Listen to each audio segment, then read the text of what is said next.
Come, whoever you are. And when you arrive, we'll greet you with songs and a chalice and a unison affirmation and a doxology and, well, it's all listed in your order of service. If you've spent time in Protestant churches, Sunday mornings in this one will feel familiar to you. But beyond the legacy of Unitarian Universalism's Protestant roots, haven't you ever wondered why we do what we do on Sunday mornings? The chalice is the symbol of our denomination, but why? Why do we meditate before a spoken prayer? Christine already told you a bit about that. And this is a question I get a lot. What do you call that presentation, that talk that you give?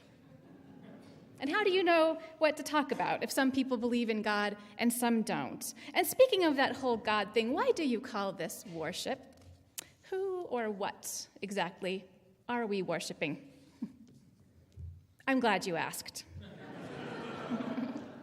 Today's sermon is a walkthrough, a kind of guided tour of a typical Sunday service, of worship. So, first off, let us tackle that sometimes prickly word. Worship comes from the Old English word worthship, which means worthiness or acknowledgement of worth. Although it has come to have a connotation of bowing down before a powerful and usually highly anthropomorphized god of some kind, in fact, it does not mean this necessarily. And the way we use it is in a different sense, ascribing worth to that which is of ultimate value. Ascribing worth to that which is of ultimate value. Love, connection, the web of all being of which we are a part. The spirit of life that animates us and our world and awakened us to the miraculous gift and the danger and the heartbreak of a human life. Worthship. There are so many things that we can treat as ultimate that are not of ultimate worth. Money, power, youth. The worship we do at church is a realignment and a coming home to our souls. When we arrive, we're greeted with music. The impulse to make music is an ancient one, and one of the things that makes us human beings unique. There's a long and rich history of music and spirituality going hand in hand, and we draw from that history, along with contemporary sources in our selection of music. Sometimes you'll hear traditional gospel-type songs or classical religious pieces. Sometimes a guest musician will play anything from a violin to a marimba. And sometimes our contemporary band is up here playing a folk or pop or other genre of song that has some spiritual depth to it you might not have noticed before. What you won't hear is music that flatly contradicts the spirit of this church. No onward Christian soldiers marching as to war with the cross of Jesus going on before. We respect the right of other churches to sing it, of course, but it's not us. At the sign of triumph, Satan's host doth flee. This congregation does include Christian UUs, of course, but the image of Jesus or his cross as a weapon of war or angels of Satan walking the earth is just not what we're about. We are living beneath the great Big Dipper. We are washed by the very same rain. We are swimming in this stream together, some in power and some in pain. We're all swimming to the other side, like Susan just sang. That's more like it.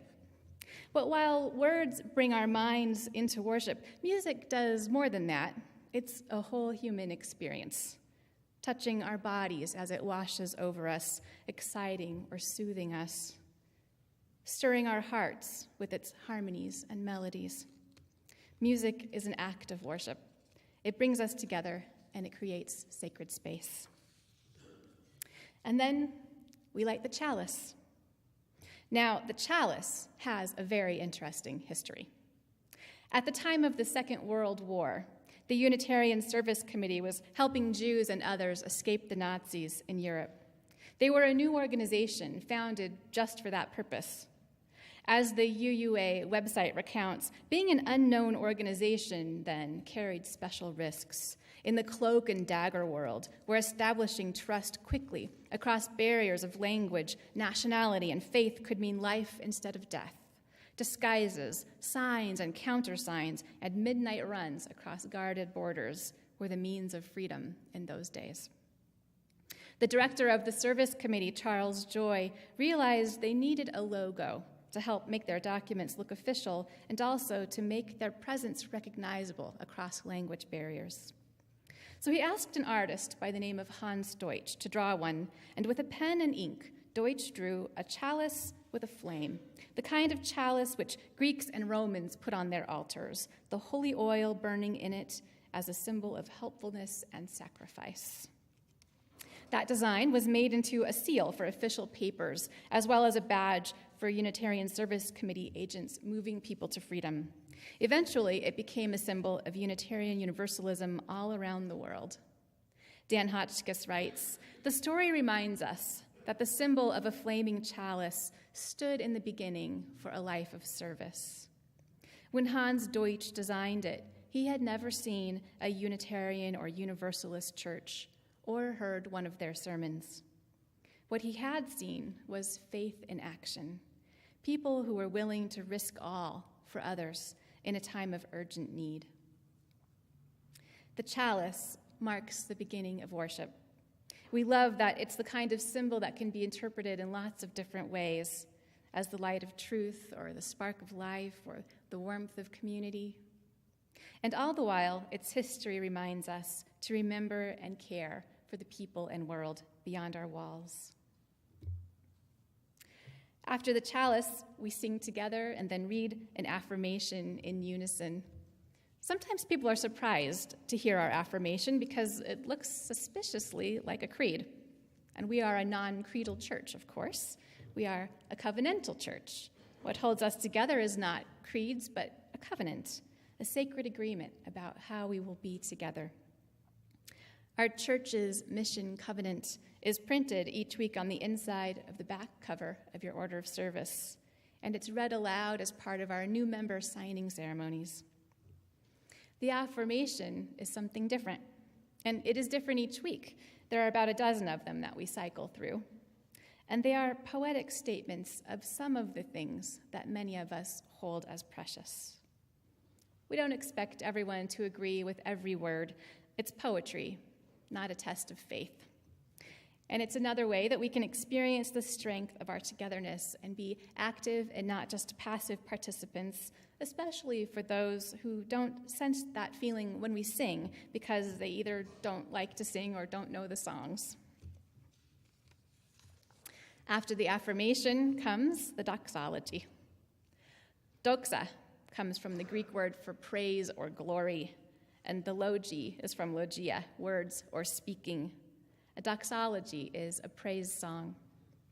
If you grew up in a mainline Christian faith, you probably learned it as praise God from whom all blessings flow. We use the same tune, changing the words. And if you're from a mainline tradition, you'll notice that we're good at changing the words of songs from our Protestant past. Unitarian Universalism is a living tradition that grows and evolves, so why shouldn't our songs? And now that I think about it, hymn number 114 goes, "Forward through the ages in unbroken line." You hear it? But we didn't change the words to Onward Christian Soldiers. Actually, many hymn tunes are very old tunes that have been applied to different kinds of lyrics. In fact, there was a time when hymn books were just words, and church accompanists just picked a melody from a list of options. Words and melodies were interchangeable. In our church, for many years, we have sung the doxology in both English and in Spanish. That's a reflection of where we are and that there are some Spanish-speaking people in our congregation, like my family.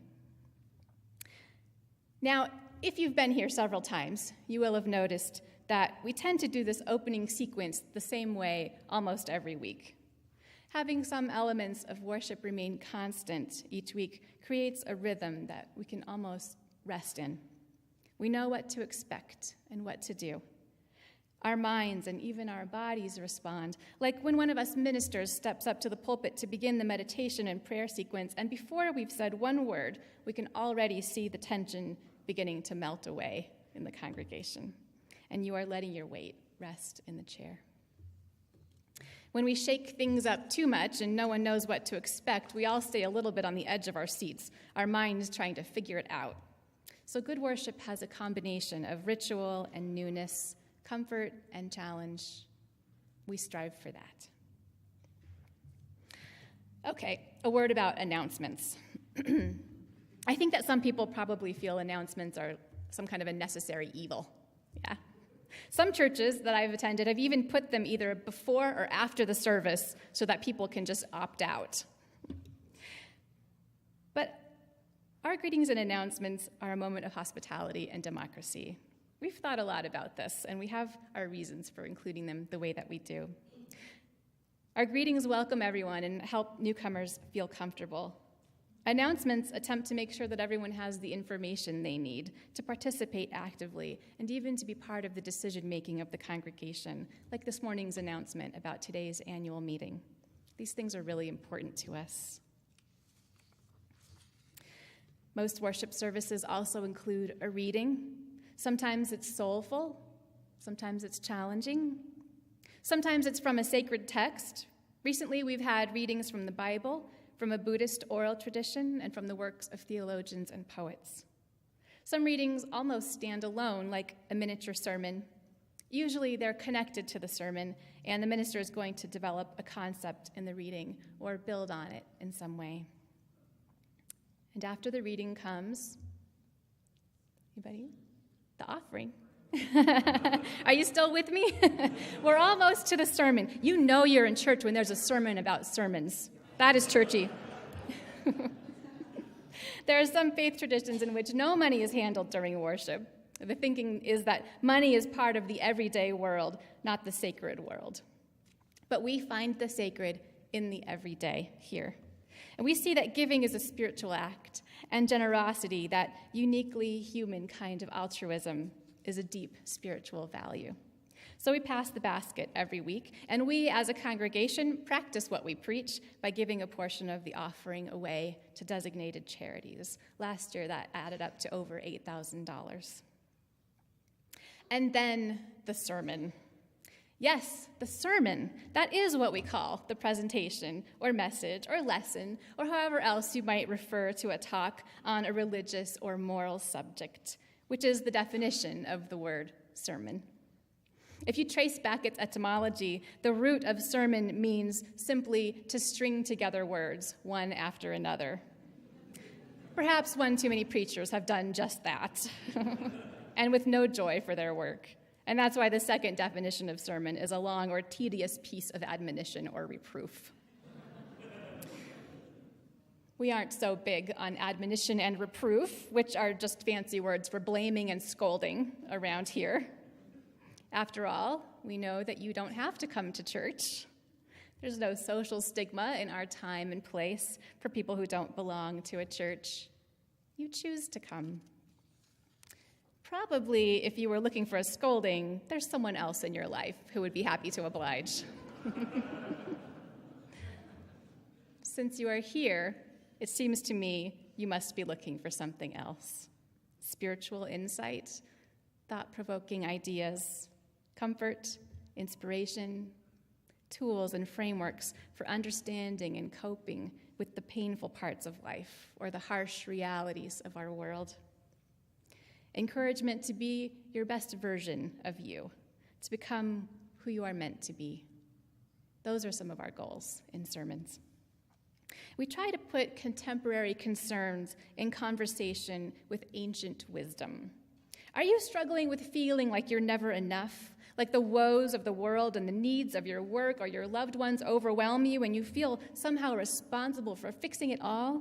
Well, our ancestors knew that feeling too, and so they told a story about Jesus falling asleep in a boat in the middle of a storm. They show us a beloved teacher, a holy man, resting when he needed to, and doing what he could, and accepting the generosity and love of others, and making himself the kind of person that others want to learn from. Is your life chaotic? Do you wake up in a state of panic at 3 a.m. and you can't get back to sleep? Well, wait until you hear the Enuma Elish, the ancient Babylonian creation myth, in which all of the gods and the earth and the sun and the moon are born from chaos, from the storming out of control mother of creation, Tiamat, who unleashes vipers and dragons and something that is translated disconcertingly as scorpion men. Likewise, the early Greek poet Hesiod sang of chaos as one of the main conditions that was required for the creation of the cosmos. Chaos accompanied Mother Earth and the underworld and love. From chaos came the night, and from the night came air and day. We've inherited not exact instructions for our lives, as some preachers treat the ancient scriptures, but a rich array of stories, metaphors, and profound lessons for helping us navigate the intense mystery of being. The fact that our lives are serious and beautiful, but also, not infrequently, absurd. That they are the most precious thing we have, but also temporary. But we don't just turn to history for answers here. We also turn to reason and science and contemporary teachers. We aren't afraid of learning something that contradicts the ideas of the past because our tradition is a living one and because we do not confuse the work of religion with the work of other disciplines. Science asks, how does this work? Religion contemplates, what does this mean about humans, about us, about our deepest longing to live meaningful lives? We have all the ingredients we need to turn our lives into a nightmare, writes Hafiz. Don't mix them. And all the ingredients to turn our existence into joy. Mix them, he writes, mix them. That is what all these sermons are ultimately about. Another question I hear often is, how do you preach to a congregation that doesn't all hold the same beliefs about God? The main answer is trust. I'll explain.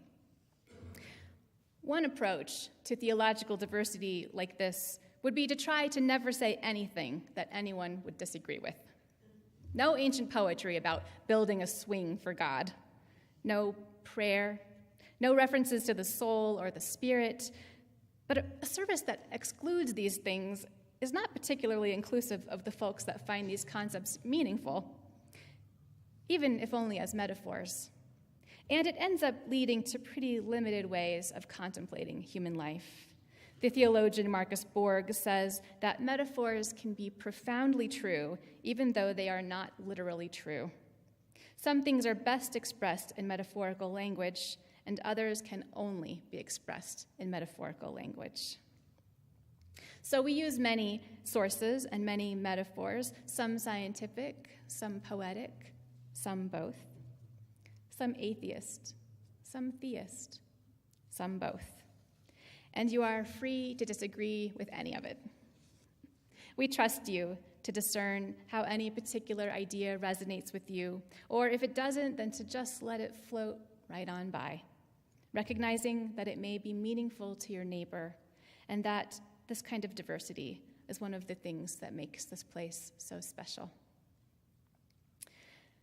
Whatever a person's particular theology, there are times when diversity is challenging. Perhaps you have sometimes been, as Rumi puts it in the song, a lover of leaving. Maybe when things get a little uncomfortable, you have a tendency to disappear. So we say, consider staying. Consider engaging. Consider making the most of this opportunity, enriching this place by bringing yourself to it, hungry and being fed, and seeking ways to feed others. Here we can practice developing spiritual stay power, not just for church either, but for life. The spiritual skill and strength to stay aware and connected and be at home in ourselves and in our lives, so that, as Susan sang this morning, we can say, on this journey through thoughts and feelings, finding intuition, my head, my heart, I am gathering the tools together. I'm preparing to do my part.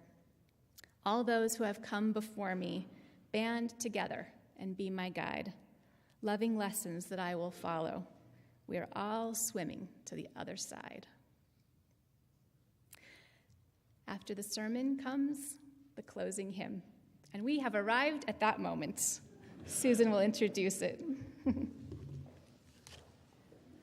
We're going to sing a little Glory, Glory, Hallelujah. And this is not the battle hymn of the Republic, even though we talked about the Civil War briefly. This is an old